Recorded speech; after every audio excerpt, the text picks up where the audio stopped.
Құрметті оқырмандар, бір ел бір кітап акциясы аясында Төлен Әбдіктің шығармашылығына арналған қазақ прозасының пырағы атты бейнероликті назарларыңызға ұсынамыз.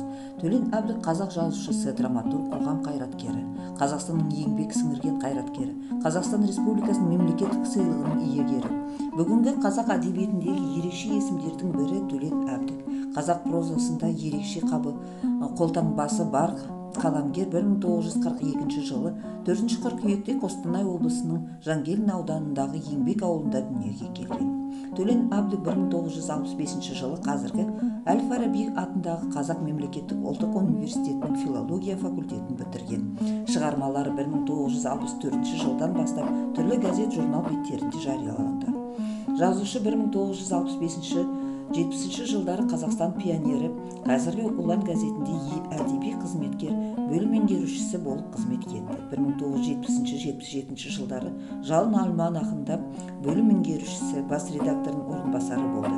1977-79 жылдары Қазақ фильм киностудиясында бас редактор, 1979-90 жылдары Қазақстан орталық партиясында жауапты қызметте болған.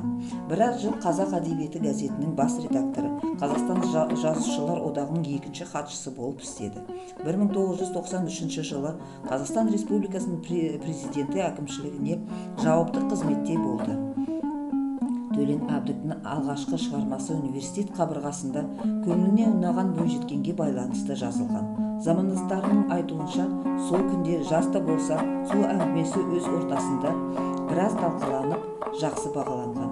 Одан кейінгі жылдары Көкжиек, Күзгі жапырақ, Ақиқат, Айтылмаған ақиқат әңгіме повестер жинақтарын, Өлі ара, Ақшоқыда қыс қатты, Парасат майданы романдары жарық көрді.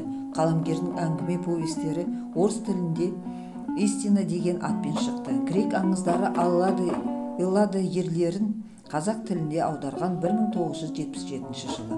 Сонымен қатар бірнеше шығармалары шетел тілдеріне аударылды. Халықаралық Франц Кафка атындағы сыйлығымен марапатталды. Ал соңғы жылдары Ардагер атты пьеса мен Тұғыр мен ғұмыр атты повесі жарыққа шығарды.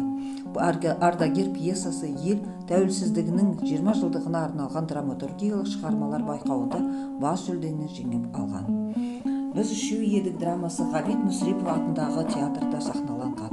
Төлен Әбдіктің үлкенді, кішілі 30-ға жуық еңбегі бар.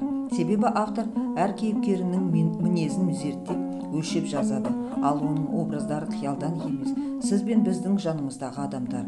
Адамды жануарлар әлемінен бөліп ұстайтын адамгершілік. Сондықтан да адамгершілік қасиет тәрбиемен келеді.